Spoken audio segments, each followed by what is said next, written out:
Hey, it's Tori. And I'm Olivia. If you're listening to this, you've entered our Double Tap episode with Minaa B. Welcome. As a quick refresher, Minaa is a licensed therapist, author of Owning Our Struggles, and founder of the media company I'm So Mature. Her work lives at the intersection of mental health, workplace well-being, and cultural care.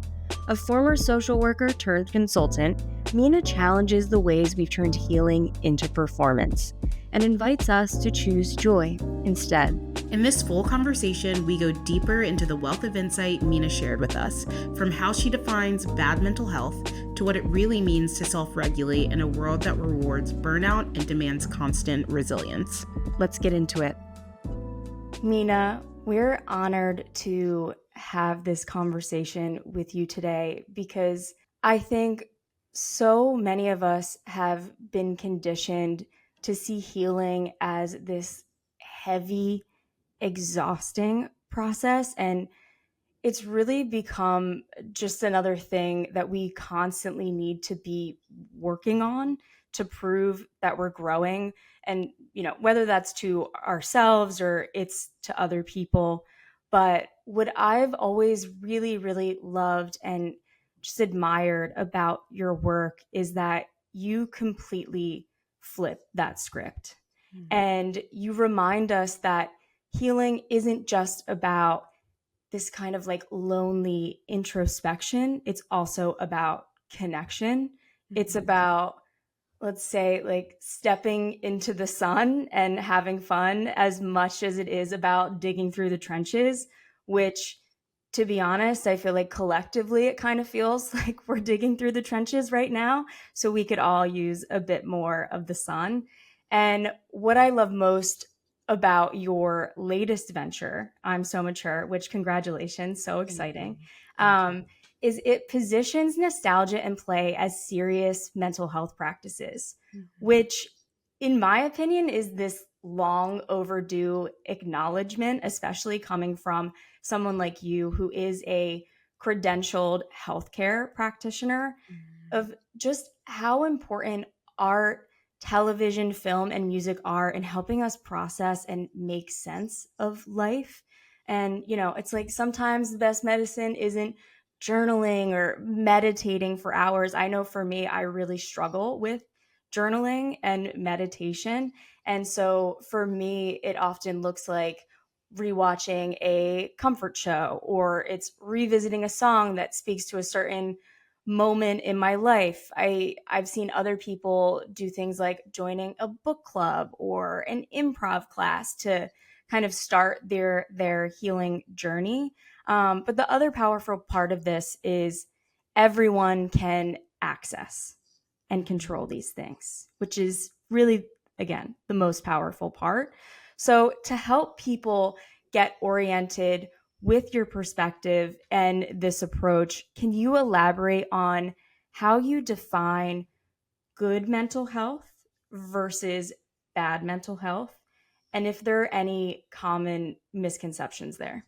Yeah, so I think I'll start off with answering what is bad mental health. Mm-hmm.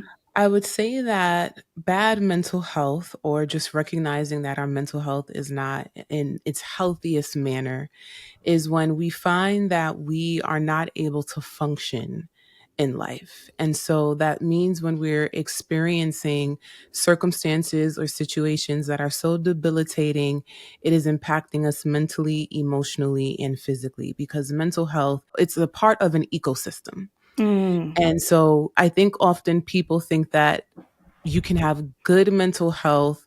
And just because you're having good mental health, that means all areas of your life are good when it comes to your health. But you can have really good mental health and have poor physical health. And that can impact your mental health in many different ways. And so when I think of what it means to have bad mental health, I'm looking at it from a perspective of what is causing debilitation in your life? What is impacting your ability to function properly? When it comes to quality care, of taking care of yourself and feeling whole, what is impacting that and what is getting in the way of that? So I think it's really important for people to just view it from a lens of mentally, emotionally, and physically. On a scale of 1 to 10, where do I land when I think of quality mental health? And if you're under a 5 for all three, then that might reflect that your mental health probably isn't in its best state. And you may want to pay attention to what's causing that. But I think quality mental health or good mental health is really when a person is able to function despite experiencing stress. Because I think the common misconception is that people think good mental health means you're not going to have a bad day anymore. You're always going to be happy. You're always going to find the silver lining in life. And that is not true.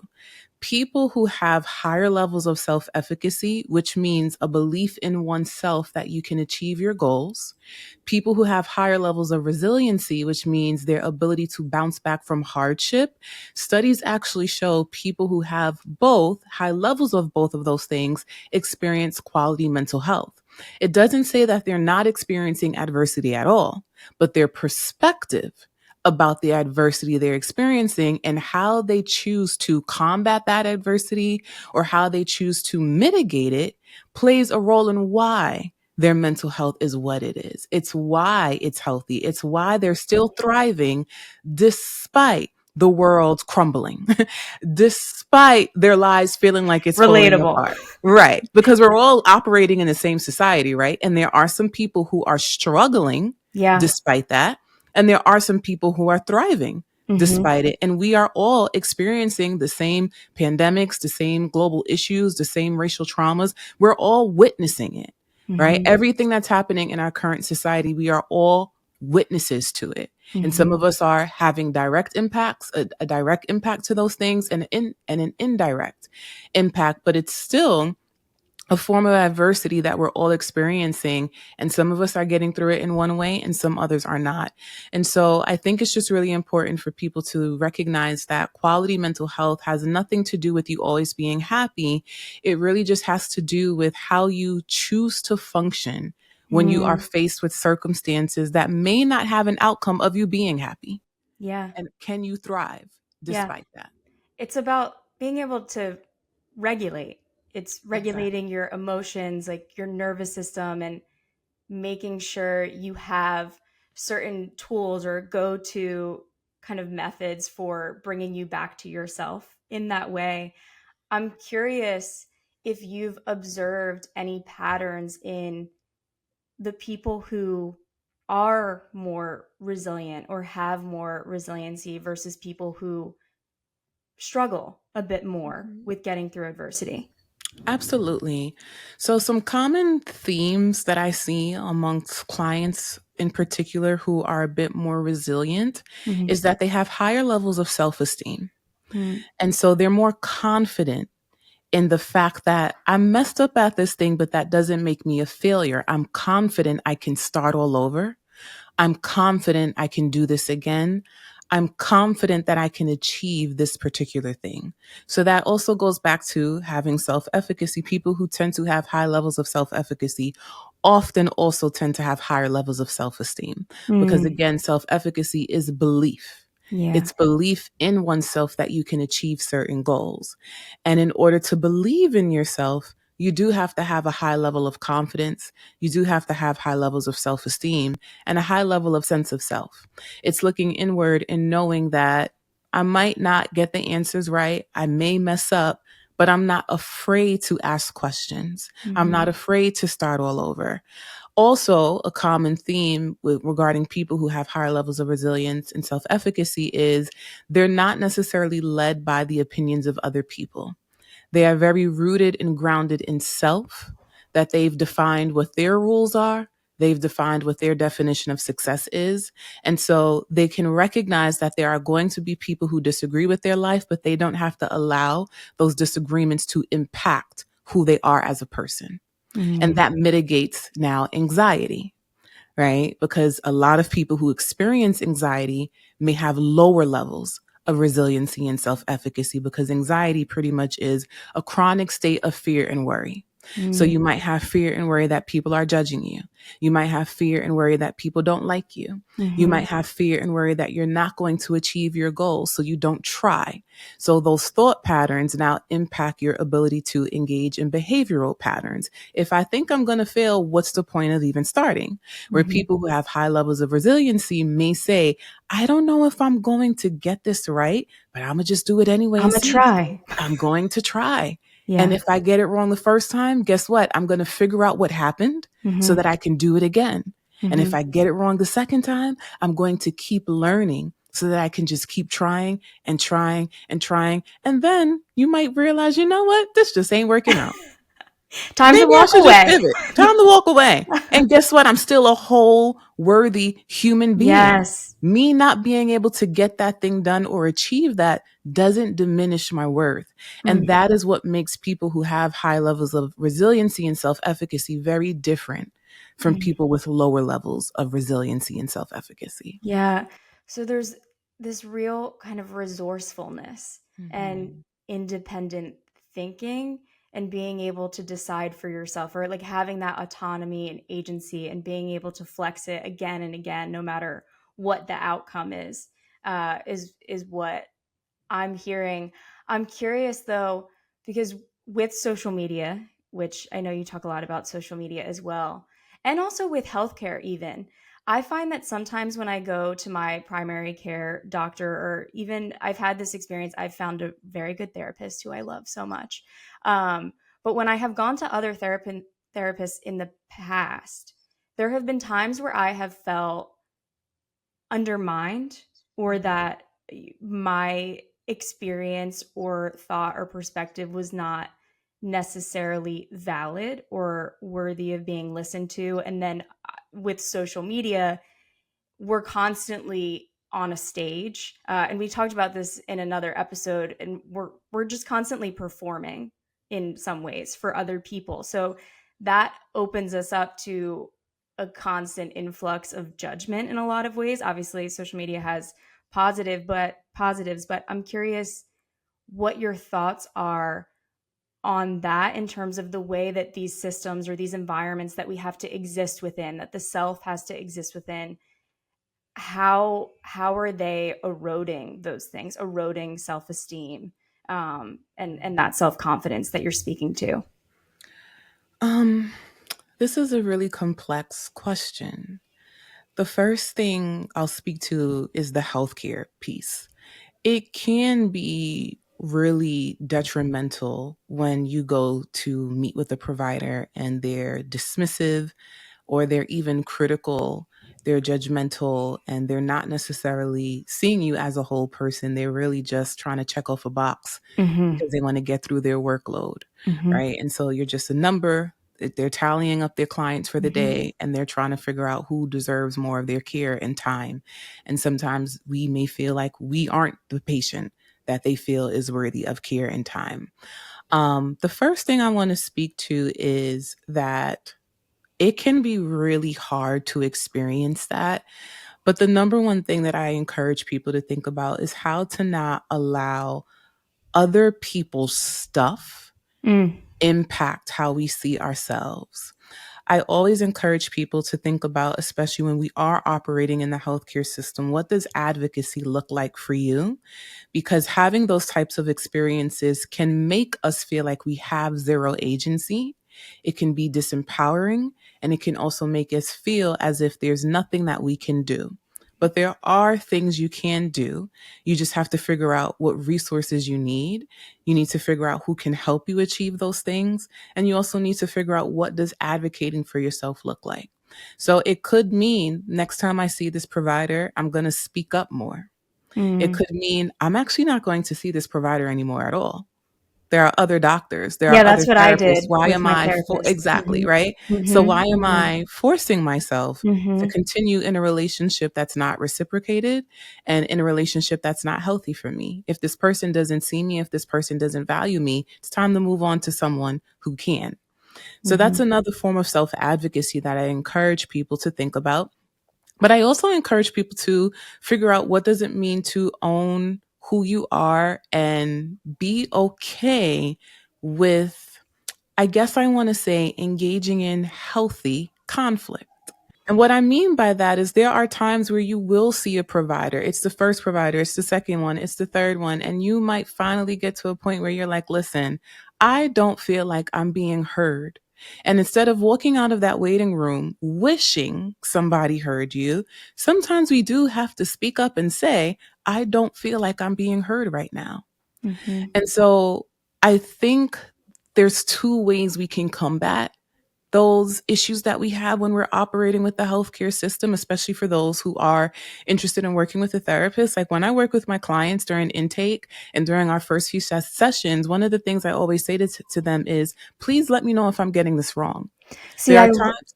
I love that because it's so important also for the practitioner, for the Mhm. doctor to show up and give you the opportunity to Yes. vocalize. So, I mean, that's why you're here.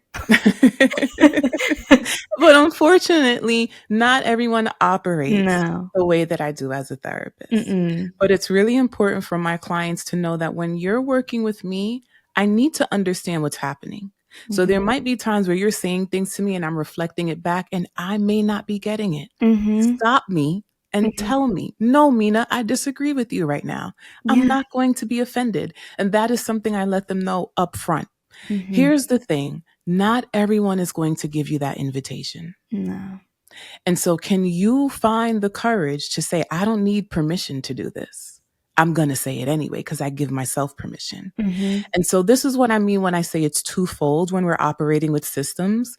There's a level of self-advocacy that we need to push back against inequality and inequities. And that requires us being bold enough to speak up and say what needs to be said. And Mm-hmm. I think there's another layer to it where we have to realize, is this worth the fight? And so now I'm just going to switch therapists because I'm not having this conversation with you again. Yeah. Or I'm just not going to have this conversation at all because the fact that you don't know better, Mm-hmm. I shouldn't even have to tell you You're certain like, I things. should not even have to have this I should not conversation right even now. Like, have to tell why you are this. we here? You're supposed to be Right. servicing me. Yeah. No, Exactly. I also just the way that you answer questions is so admirable. It's like, I know I gave you a very hard question and it's like you get so into the details, which I really love about you. But yeah, I mean, I think that's the thing, right? It's okay to walk away. It's Hmm. and that's also the piece of, I think, what I was saying too about feeling like you constantly have to work on something. I think generally, whether it's our professional lives or our personal lives, we're in this moment in time where we just feel so conditioned to like keep working, keep suffering, even if it's just not working for us. Hmm. And it's like, it's okay. Yeah, It's it's okay to absolutely okay. detach.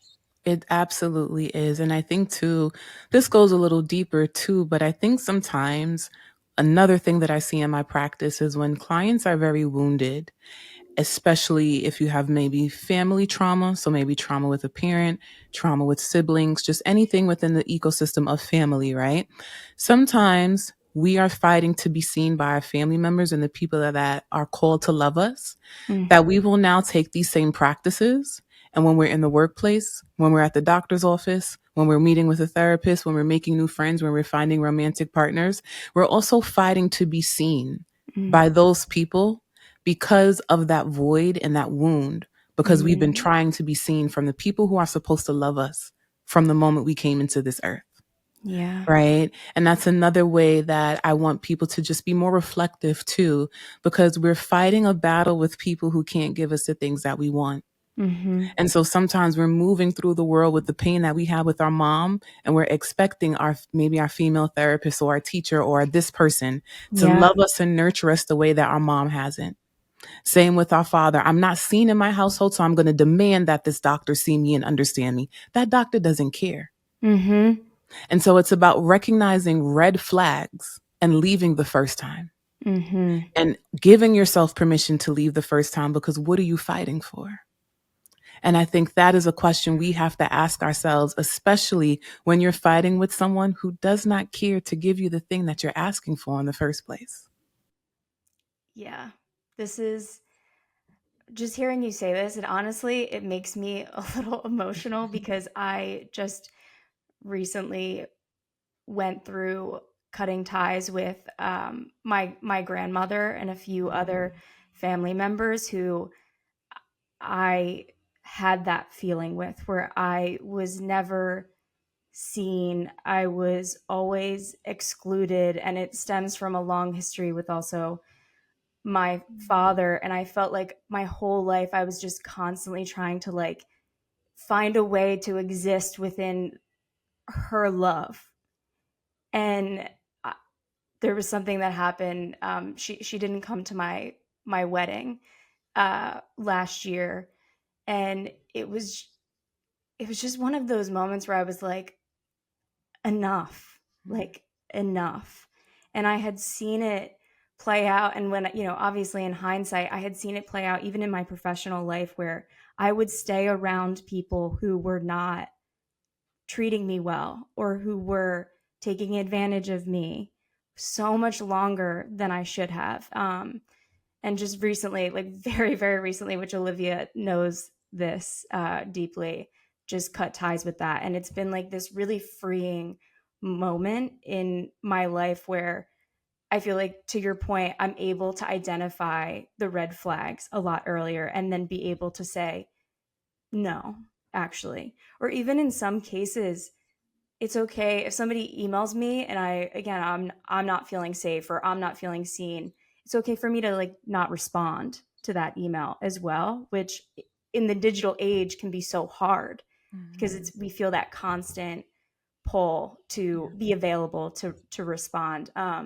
So thank you for sharing that. I'm curious what your thoughts are, because to speak to the self advocacy piece, there are now lots of tools out there, like, the Apple Watch or an Aura Ring, where we're able to better track patterns in, let's say, our sleep or how long we're meditating. And those can be indicators of where we are on the mental health spectrum. But those tools also, like I said before, kind of make mental health feel like work, and can feel very rigid. So I'm curious if there's a way to measure mental health in a way that isn't too prescriptive or rigid. Mm, that's a good question. I think it's really all about going back to something that you said earlier, right? That self regulation piece. Mm-hmm. I think it's about doing those daily check ins and recognizing, how am I feeling in this moment? Forget the ring, forget the watches, whatever it's saying, right? And if you use it and it's beneficial to you, that's great. But that doesn't have to take up so much space that it now becomes so debilitating that you're checking your watch every 5 seconds to see, what your heart rate is. Yeah, my husband does that, and it drives me insane. Yeah.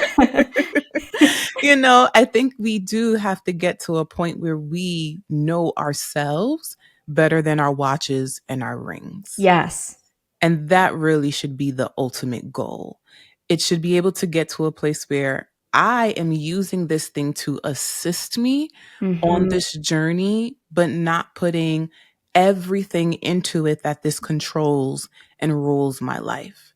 And so maybe I'm using it for maintenance, but I'm also using this ring to just track and help me better understand myself so that I can be building tools to first understand what stresses me out, how my body reacts to stress, but also figuring out the solutions to managing that stress. Because remember, these devices are only really tracking it. It's not helping you solve the problem, right? 100%.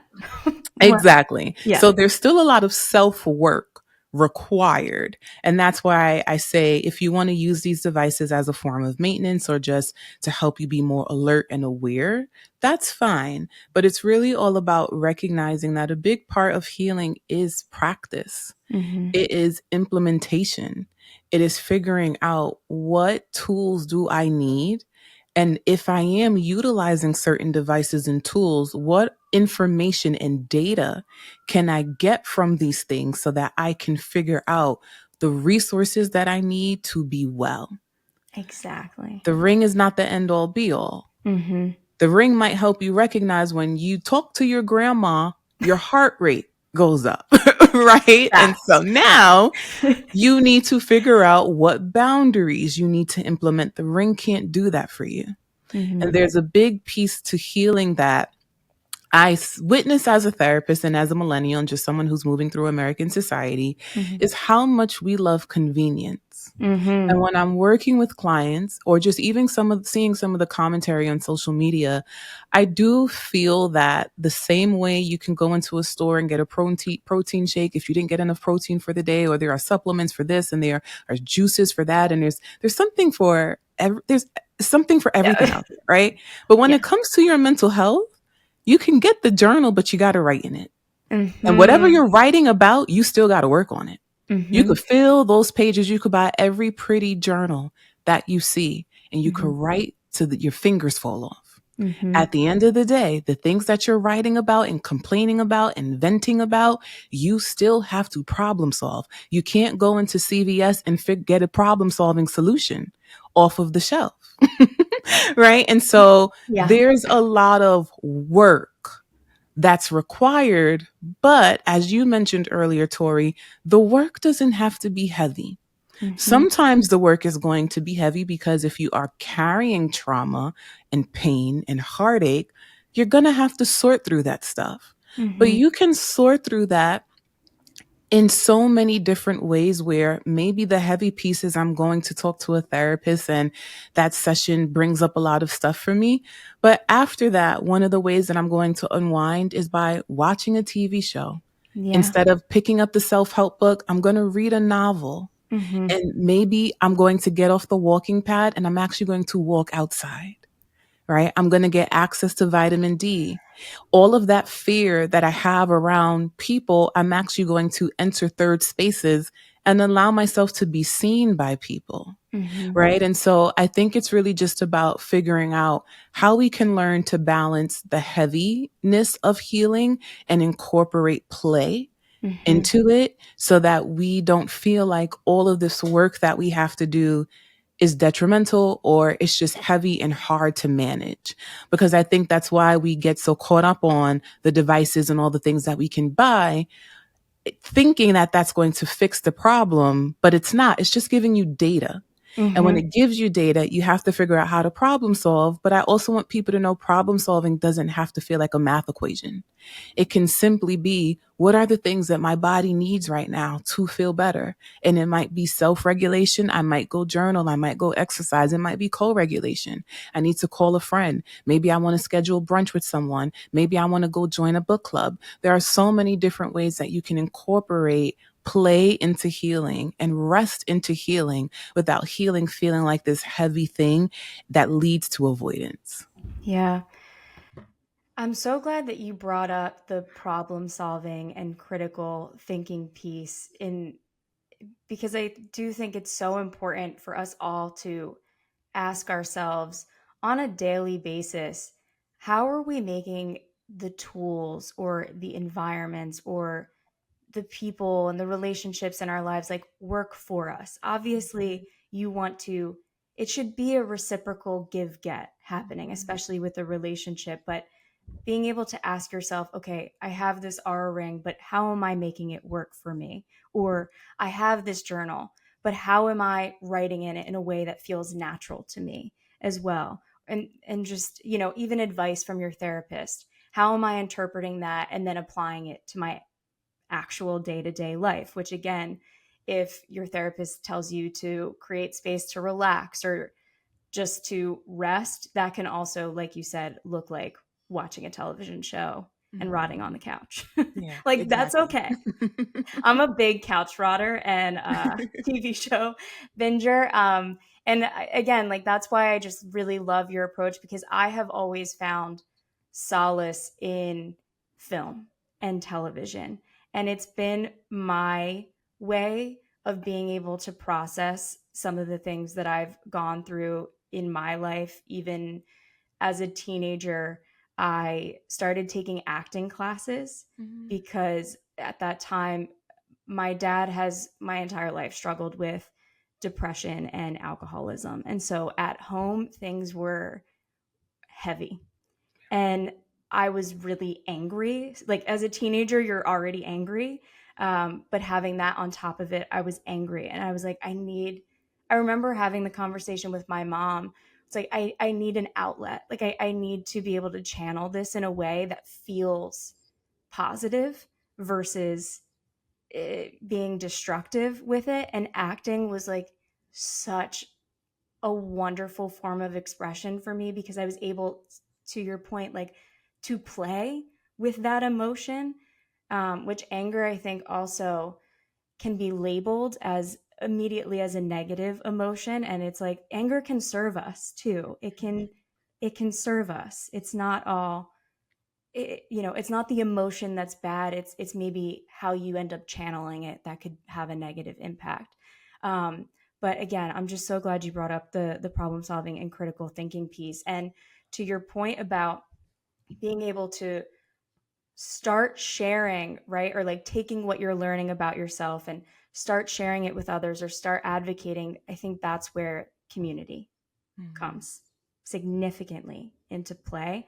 And I know you talk a lot about community care versus self care. Yeah. And I want to know why you think so much of the wellness industry puts most of the pressure on the individual instead of emphasizing support systems. I would also say like the government puts a lot of emphasis on that as well. Yeah. So, yeah. Well, I think the self-care industry is speaking to a culture that they know and understand, which is American culture. Mm-hmm. Community care is not a core foundation of American culture. So Nope. the business owners who are engaging in wellness and figuring out how to operate it and operate within that system, remember they are also a part of this society, and they're building from what they know and understand, which is independence, hyper independence, and many of us were not taught interdependence. I am first generation Panamanian. Both of my parents were born in Panama and they were raised on an island called San Andres in Colombia. And they came here and as adults. So they all of their upbringing is Mm-hmm. from their country. So I was raised in a Panamanian household. Mm-hmm. So raised very much in a Hispanic West Indian household. Mm-hmm. Mm-hmm. And because of that, there are a lot of core differences that I witnessed myself, even between me and my peers when I was growing up, regarding what it meant to be raised by a village, because I had a village, right? And when I hear people even talking about a lack of a village, it's very interesting to see that amongst people who are American versus those who are first generation or even second generation, Yeah. right? That cultural difference. And so for me, that is why community care is something that I speak to a lot. And when I became a social worker, that played a big role in why I pursued this industry, because I loved that social work helps both the individual and it helps to understand the system the Mm-hmm. individual lives in, right? And so when we're understanding the system, we have to understand it on an interpersonal level, our family as a system, our friendships as a system, the workplace as a system, and then thinking of the institutions that we have to interact with as well as a system. That is why I loved this field and chose it, right? And so it comes from my own upbringing. It also plays a role in why I'm a social worker and the field in itself and what it teaches us. So I do think that when we're seeing this $1 trillion industry continue to grow and it still be very eye focused, I think a lot of that just has to do with culture and Mm-hmm. people not even knowing what is the roadmap to a we focused society. Mm-hmm. Because even in the midst of us having global traumas and global disasters and different things that are happening, I do find that American people still struggle to find a sense of unification. Totally. Now, in America, especially as a Black woman, and I do understand and respect the fact that I am an immigrant and I am able to understand my ancestry, which a lot of my African American peers don't. Mm-hmm. And then I also can understand the differences because my family migrated to America. Back home in Panama, the number one thing my mom would say is, I never knew what racism was. Mm. It wasn't until I came to America Imagine. that I understood racism. Mm-hmm. Never in my life. And this is coming from a dark skinned Yeah. Black Hispanic woman. Yeah. Right. And so there's a lot that I had to learn, even Mm-hmm. operating within the American system as a Black woman, because culturally, there are so many things that I don't understand and didn't understand because my parents couldn't teach it to me because of their cultural differences. So when we're talking about wellness in American society, I think we have to talk about culture and Yeah. how culture influences self care, how culture influences the concepts of wellness. Back home, again, in my family, if you're sick, they're going to rub you down with Vicks. Here's a shot of rum. I'm You coming going to over. feel better in 24 hours. Here we have the pharmaceutical industry. That's Yep. not common back home in Panama. Mm-hmm. And so when we're talking about wellness and we're looking at the system of what it means to be cared for in America, from the food we eat to the drugs that we're given, and even just treatment, right? Mm-hmm. Because again, back home, I think a big reason why therapy is not known or common in a lot of countries, and I can only speak to my parents' country as well, is because of the fact that community care and leisure and rest are considered things that you're supposed to prioritize. They are valued. They're valued. And Mm-hmm. so I think the mental health crisis we're having in America, a lot of countries don't understand it because they're also valuing systems of rest. They're valuing the food, the system of food. Mm-hmm. They're not dealing with food apartheid in many places. Mm-hmm. And when they have the access is just different. They're farming. They're Mm-hmm. doing a lot of things that is gate kept in America Yeah. or we just don't have access to in so many different ways. And so I think that, again, culture drives so much. Mm-hmm. And we're moving into a place where I feel like we have to pay attention to culture because when we shift culture, we can shift the wellness industry. We can shift mental health because 10 years ago, or I'm in my 30s, when I was a child, mental health in a Black community was not something that was acceptable. Mm-hmm. Right now, to see all of these spaces that Black women in particular are starting, and just to hear the stories around Black mental health, that is shifting culture.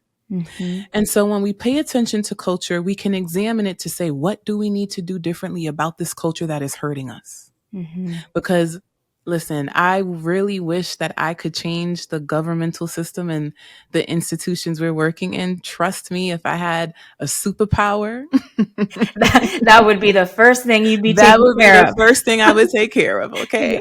Mm-hmm. But I do think it's important to figure out on a cultural level within my ecosystem that I have control over, the people I have access to, the resources I have access to. What can I be doing to redefine what it means to engage in community, to build community, and help my communities thrive?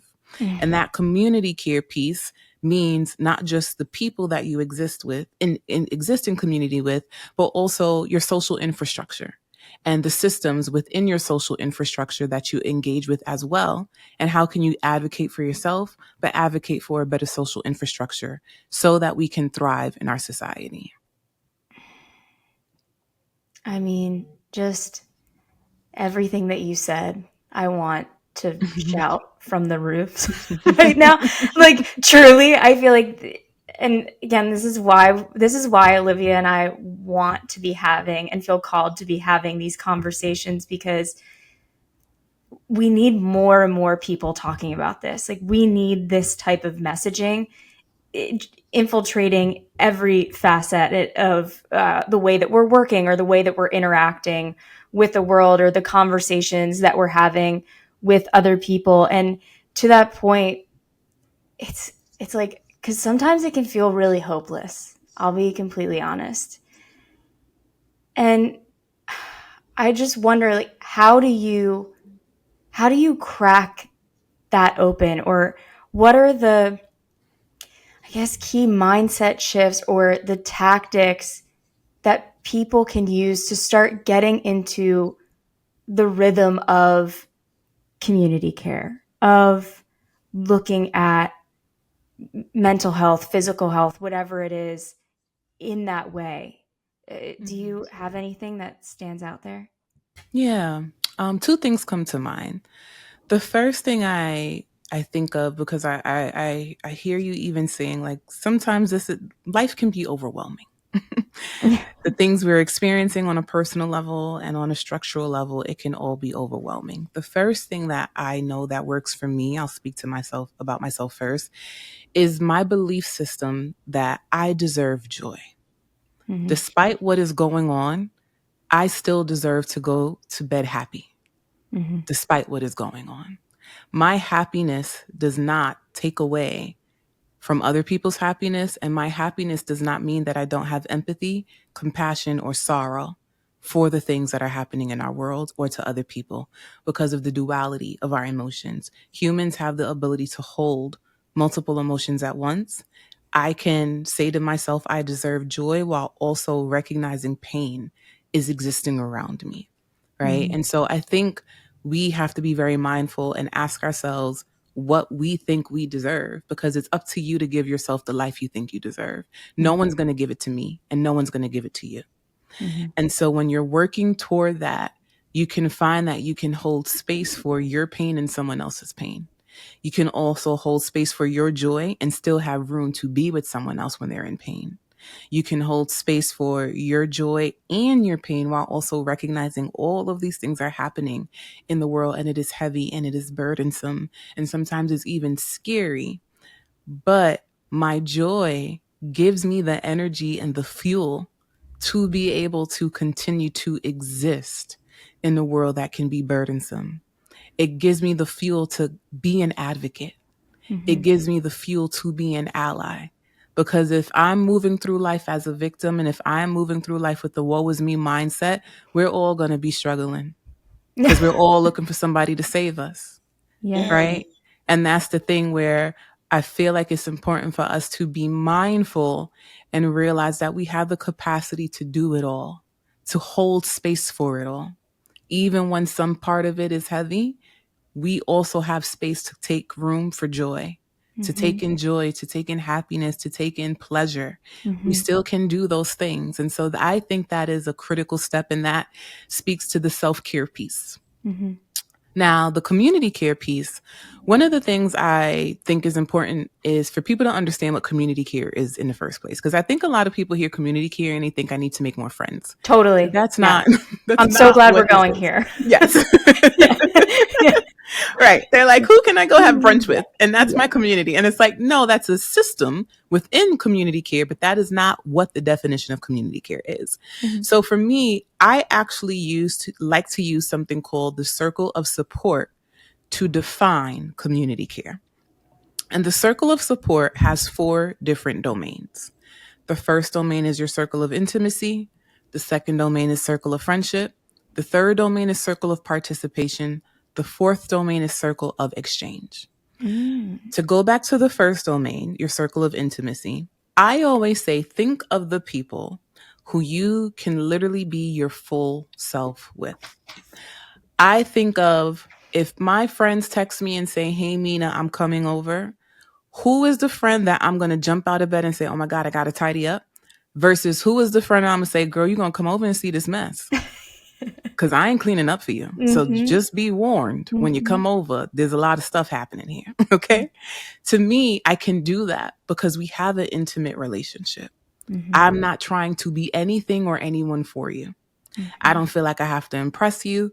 You are allowed to see me at my worst because I trust you with my pain. Mm-hmm. I trust you with my sorrow. There's vulnerability and there's so much reciprocity that I can just be my full self, that this is an intimate relationship that I define as a form of siblinghood. I either see you as a sister, I see you as a brother, maybe I see you as an aunt, I call you my uncle because we're family. So to me, that is your circle of intimacy. Now, your core family can also fall into that. But the reason why I didn't start with that is because not everyone has a safe family system, No. right? So I didn't lead with that on purpose I because love that you didn't lead with that. yes, It's regardless of blood, somebody yes, can be your sister, your brother, exactly. your mother, regardless. Yeah. Exactly. And Mm. so we can have parenthood and we can have siblinghood with our chosen family. Mm-hmm. If your family is a safe enough system, that's great too. But even Even if that's the case, remember the power of and. I can have family by blood and I can have a chosen family too. So Mm-hmm. that is your circle of intimacy. Now let's move into your circle of friendship. When I'm talking about friendship and building friendships, the number one thing I need people to understand is that friendship falls on a spectrum from acquaintances to very close, intimate friends, right? Mm-hmm. Because even again, when we're talking about circle of intimacy, some of those people are your friends, but you Mm-hmm. see them as family. Mm-hmm. The reason why this is so important for people to kind of soak up and take in is because we're living in a loneliness epidemic. And U.S. Surgeon General Vivek Murthy, in his book, Lonely Together, he talks about loneliness being like a hunger and a thirst. And I don't know about you, but I know when I am hungry, especially when I'm going out to eat, the first thing I'm going to say to the waiter is, do y'all have bread? Mm-hmm. Please bring me a basket of bread. I might need two Airmen. baskets. Mm-hmm. Just bring the bread, right? And now I'm Mm-hmm. getting so full off this bread that now my meal has come and I'm like, oh man, I don't got room for it because I ate all this bread. And I think the reason why I share this is because I find in my work as a therapist and just a community care leader, right? Somebody who does a lot of work in this space, is that people are so hungry for connection that they meet someone and they want to take them all in and say, you are going to be my close friend. Wow, we have this in common. We're both mothers. We both like watching Squid Games. We Totally. both are podcasters. You're an influencer too. Do you want to have brunch tomorrow? Do you want to talk on FaceTime? Do you want to go do this thing and that thing? And it's like, slow down, I love slow this down, so much. slow down, right? Mm-hmm. And the reason why that is so important is because we're also living in an anxious generation. Mm-hmm. And a lot of people are sensitive to rejection. And so that sensitivity is now increasing anxiety. And a lot of people are saying, well, I don't want to build intimate relationships because, when I meet people, I text this person and they didn't respond, but you just met them. You haven't gotten a chance to know their texting style. And it's possible that they're not prioritizing you because they don't know you like that yet. Mm-hmm. You're not there with them yet. And so we have to recognize the spectrum, because this person that you just met yesterday is a stranger. It does not matter how many things you have in common. It doesn't matter that y'all had a 3-hour conversation. They are still a stranger. What did they do to earn a right into your life? Why? Because y'all both like to watch Squid Games? Y'all like playing dominoes? That's it? That's Facts. it? That's all they got to do? They got to like the same thing as you and boom, they're your bestie? That's your qualifiers? Those are your standards? No, so what's pretty wild about this is we had this conversation and I brought up how problematic close friends on Instagram or on social media is for this exact reason. Mm-hmm. Because sometimes I'll end up in someone's close friends and exactly what you're saying. I'm like, how the fuck did we get here? I did not invite this in. I did not earn this. What are we doing here? So I'm Yes. so glad we're going there. Exactly. We got to go there, right? Because I want people to feel like they're in thriving relationships. But Mm-hmm. we have to just allow space for relationships to flourish. I Mm-hmm. think the biggest issue with friendship is that that is such a blanketed term, where when people think of romantic relationships, we understand the concept of dating. We understand the concept of being courted. We understand engagement. We understand marriage. We understand these phases of a romantic relationship and what it blossoms into. Mm-hmm. There are people who will meet someone and think that we're getting married tomorrow. Mm-hmm. This connection we have is not the engagement period. We have to date and we have to court before we can get to a level of so much intimacy that I'm going to get to a place of commitment with you to be engaged and then take that final step of being married. But Mm-hmm. because we don't define friendship in those stages, we just say, this is my friend. Mm-hmm. And so to use me, for example, I'm self-employed and I'm a solopreneur, and I will always reference people as my colleagues. And people will be like, but Mina, you don't have colleagues. I'm like, I know, but that person's not my friend.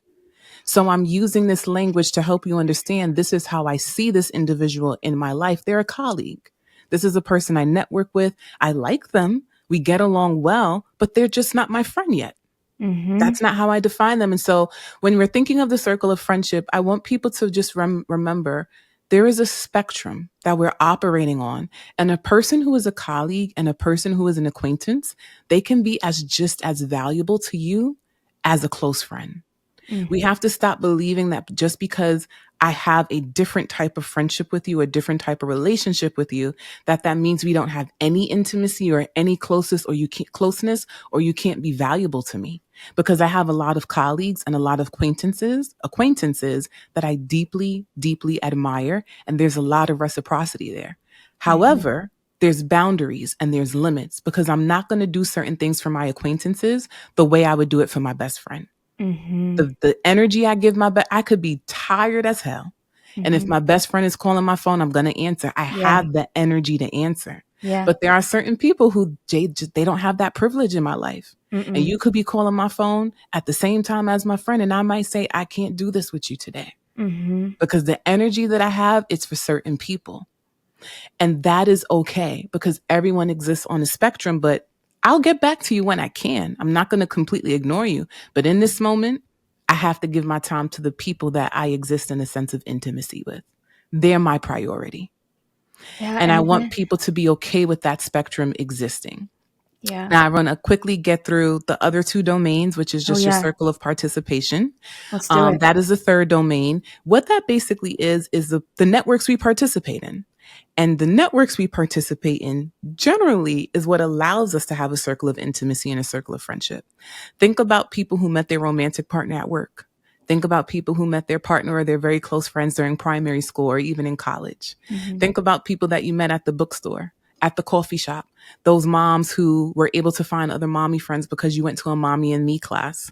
The circles you participate in allows you to get to know people who can fall on the spectrum of friendship in the first place. Mm-hmm. So it's really important to pay attention to yourself and the networks you participate in, because if you're not participating in anything, it's going to be really hard for you to build connection. The last domain, the fourth one, is your circle of exchange, and this is your paid and professional networks. Again, I have clients, but I am not friends with my clients. Mm-hmm. I exist in their circle of exchange. Their friends exist within their circle of intimacy and their circle of friendship. I am not in that circle. Mm-hmm. Okay. And so it's important for us to remember too, there are going to be paid and professional networks that we engage with for the sake of our own mental health, for our well-being and our ability to thrive in life. And that is what a community is. Because to exist in a community, we also have to bring in our social infrastructure. So do I know the urgent cares around me? Do I know where the hospital is? Do I know my neighbor? Do I know these different peoples and these different systems that I coexist in? Right. And sometimes these systems are paid and professional networks. And it's important to understand and have a clear distinction between all four, Mm-hmm. so that we can recognize, when I think of community, I think of my therapist, but she's not my friend, Mm-hmm. but she's a part of my community. Mm-hmm. When I think of my community, I think of my PCP, because this is the person that I see annually. This is someone that pays a lot of attention to my physical well-being, and they're a part of my community. I also think about my best friend. So you see how we can have different people that coexist in our lives. And it doesn't mean that everyone has to be a friend. And Yeah. so I want people to just remember those four different domains that fall within the circle of support, which is circle of intimacy, circle of friendship, circle of participation, and circle of exchange. It's so helpful to have someone break it down like Mhm. that because Olivia, I'm curious how you feel about this, but in ways it's validating to set boundaries. It's validating to exist in that way and to critically approach relationships. But oh, I'd love to hear your thoughts too. No, I think it's a level of education that is not being served anywhere Mm-hmm. else. It's such a gap. And I think in so much of this work, what I struggle with is identifying models that I can leverage, especially if in those circles that you're existing in, whether it's on the intimate level or on the friendship level, the people around you aren't modeling the systems that you know you need to put into place to support that level of growth or development that you desire, or even just the maintenance that you need. And I think for me, what I am working to navigate in a lot of this work is like, I'm a perfectionist. So even when it comes to developing a system or a practice, I think when I look at that practice, I look at it and value it only through the lens of how efficient or effective I can be at executing it. And so I think measuring progress is a way to battle that. And I think tools like the Ultra Human Ring or the Apple Watch give you a measurement format. So I'm curious for like the higher achievers, the perfectionists who want to do this work but struggle with even layering on perfectionism to how you show up in this work. I'm curious the perspective you have for me and us. That's a really good question because perfectionism can interfere with our ability to heal. I think the first thing, though, is we have to really redefine healing because it kind of goes back to what I shared earlier, where some of us may feel that healing means I'm always going to be happy, I'm always going to have a good day, and I'm never going to mess up. A lot of us also will believe that healing means that once I start doing the work, I'm never going to have a moment where I'm human and I do the thing that I probably know I shouldn't be doing.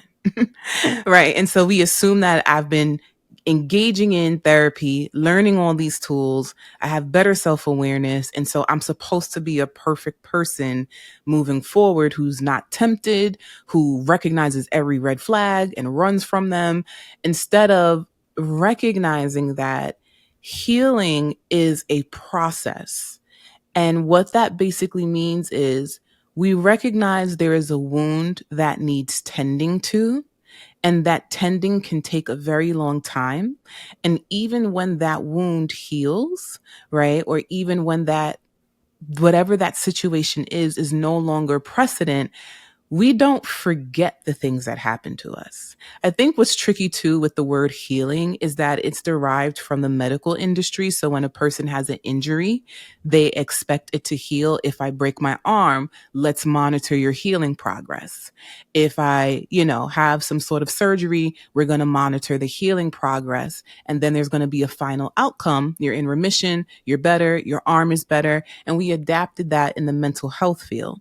The issue with that is sometimes when you have surgery, there's still a scar.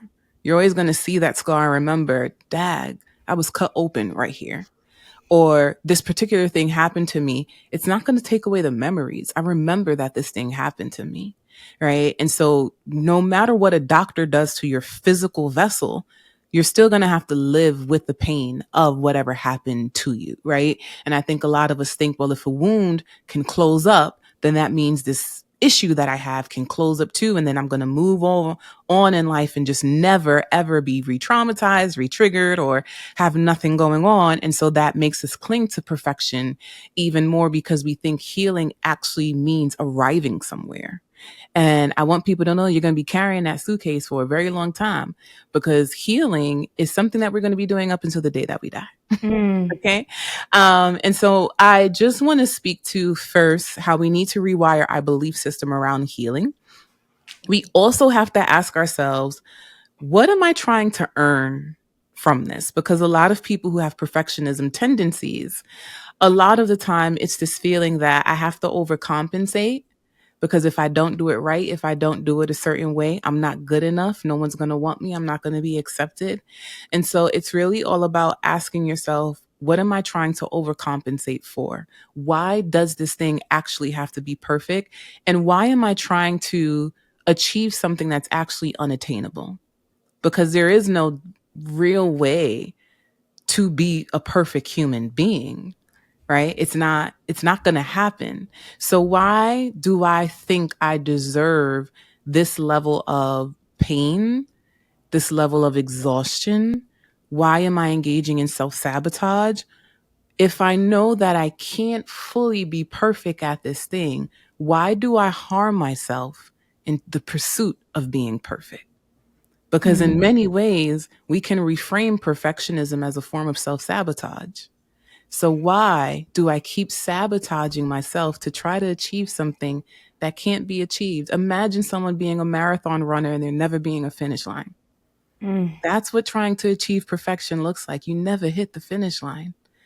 So I think it's really all about reframing yourself as a learner and saying, instead of trying to do this perfectly, how can I be a student in life and a student in this experience to take in more resources and learn more about myself through this process and figure out, instead of just being perfect at it, how can I give myself the best? How can I be the best, whatever I define that as, and also recognize my best is good enough.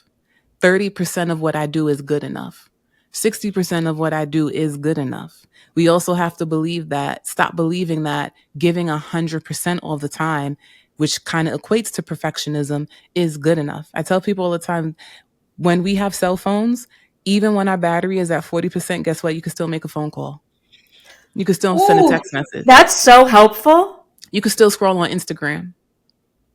You can still do those things even when your phone is at 30%, y'all. Why is that unlocking in my this None of is those features go away. They're Wow. still there. And I have an iPhone. And so when my battery hits 20%, it alerts me and says, do you want to go in energy preservation mode? that's true. Then the battery goes from red to yellow. And that's the caution sign, right? Just to let you know, Ooh, your battery is diminishing, but we still operating. that is so true. We're still operating even at 15%, but we're just alerting you. You're getting closer and closer to zero. That's when you're going to max out. You max out at zero. You don't max out at 5%. You max out at 0%. And so we have to remind ourselves that I don't have to be on 100 to be good enough. And we have to dismantle that Mm. definition of perfectionism and also get to the root cause of where that perfectionism comes from, because it goes back to what I said earlier. There are clients that I have that are still trying to make their parents say, I'm proud of you. So they're jumping through hoops, Totally. and it's not coming. And so if my parents not going to say I'm proud of you, who's going to? Oh, the promotion will let me know. Mm. This person who chooses me in a relationship will let me know. Maybe that's an indicator that I'm doing good enough, instead of reflecting and say, no, I get to define what good enough is. And if I say operating at 30% is good enough, that's what I'm going to do. Because guess what? You're still getting the same output. I'm still functional. I am still here. Yes. I am still thriving at 20%. We are making it work. We are making it work with the little bit that we have. Okay. Listen, same. I want to know if there are any bright spots that you're seeing out there in systems, right? So in the healthcare system, or if it's in, you actually bring up a lot household systems as well, right? Parenthood, which is something, again, I don't think is talked about enough in this way. Are there any bright spots or like initiatives, programs that you're seeing out there that we can pay attention to and learn from?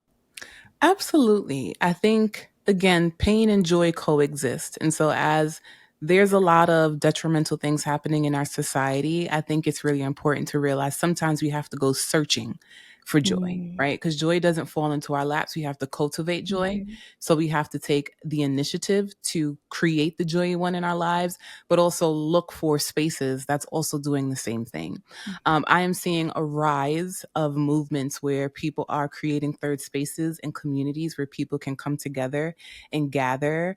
I'm creating my own community, the I'm So Mature community. So you can follow me on Substack, where I'm writing a lot about the incorporation of play and art and entertainment in our healing space. And I am hoping to launch in real life events as the next phase this spring.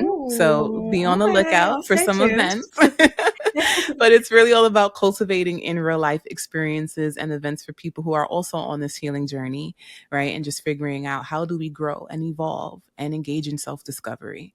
So I think those are some things that we can pay attention to. I also see different things happening in our society when it comes to movements, where, for example, Gen Z is leading the charge around people not drinking alcohol as much.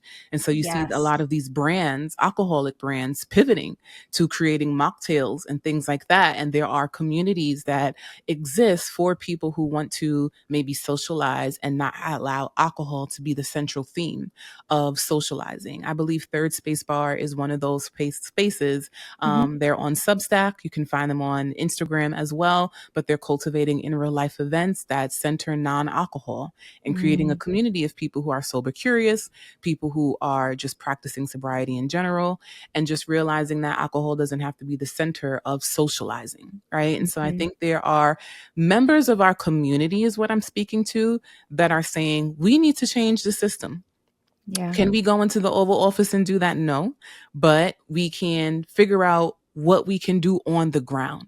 And Yeah. it's going back to grassroots efforts. Hmm. It's about asking ourselves and being very mindful of what's happening within our community, and seeing people who are being change makers, people who are being culture shifters, and figuring out who are the people that are on the ground doing the work in my neighborhood that I can have access to, so that I can figure out ways to heal and grow.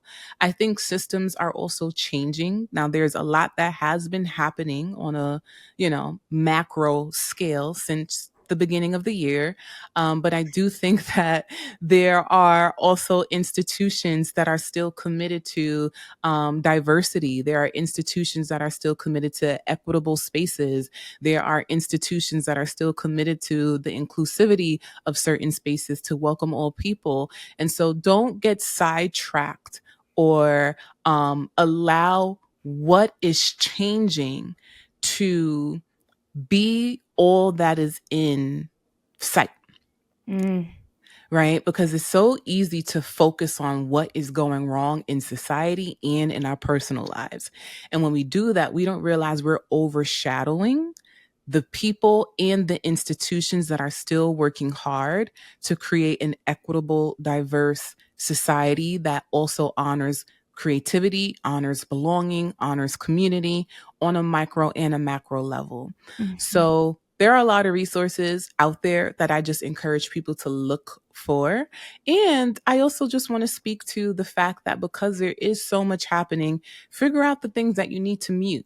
If you're on a search right now to just build community and find third spaces and figure out what you want to be exposed to increase your mental health, that also means there are going to be some things that you have to block and mute from existence. You Yeah. don't need to be exposed to everything to know what's going on, especially on social media. Mhm. That's why we have the CNN app, we have articles, we have the New York Times, we have a lot of resources and places that we can go if we want to know what's happening. It doesn't have to pop up on your Instagram feed. It doesn't have to pop up on your threads. So I encourage people to just also figure out how they can mitigate certain stressors, and just figure out how can you make use of whether the technology you have or whatever it is, make it work for you. Yeah. And I think to this point, this is an upside of the digital tools that we do have today. And of Yeah. course, we can be inundated by things, but we also do have more power than we think to curate Mm, in service of ourselves.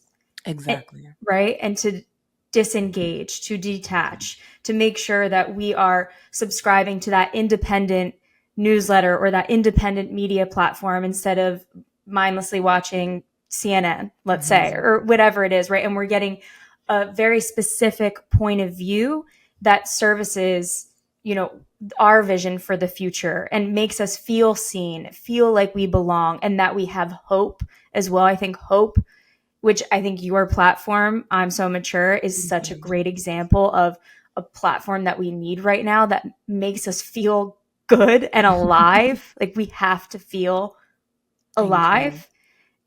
So thank you for creating that, number one. And right before we wrap this up, I just have one last very quick question. Mhm. We ask all of our guests this question. What is the most self-centered thing you've ever done? Mm. What is the most self-centered thing that I have ever done? Hmm. Wow. Okay. I don't want to be thinking forever, but I think that I guess I would say some people will call this self-centered in our current society is that if I don't want to talk on the phone, I'm just not going to answer it. I love So, that about you. I Same. can be very self-centered with my time. I think that's what Mm, it is. I am very self-centered with my time. And if I just don't have the energy to give to someone, I am okay with just deciding I'm not going to answer in this moment or just letting someone know I'm going to get back to them. Right now is not the time. I'm also okay with communicating. I cannot listen to this right now. yeah. I'm okay with doing that. So I think my communication style is also a little self-centered where I'm okay with letting people know, not right now.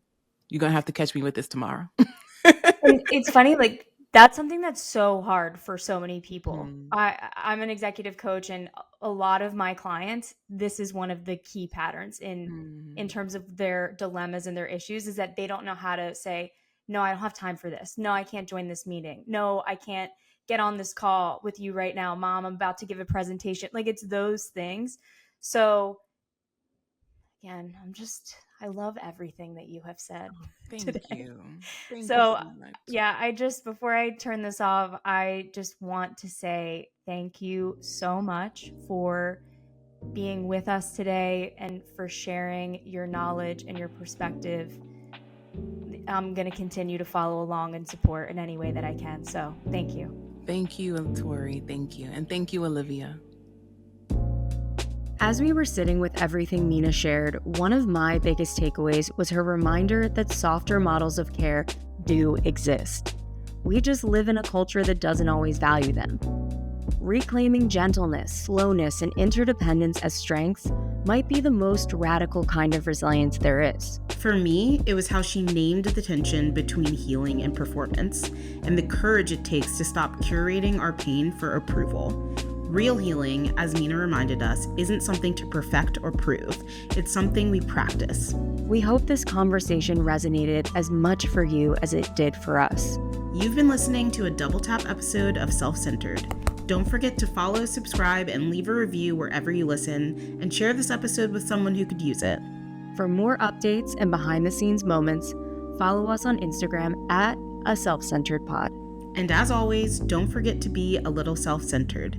See you next time.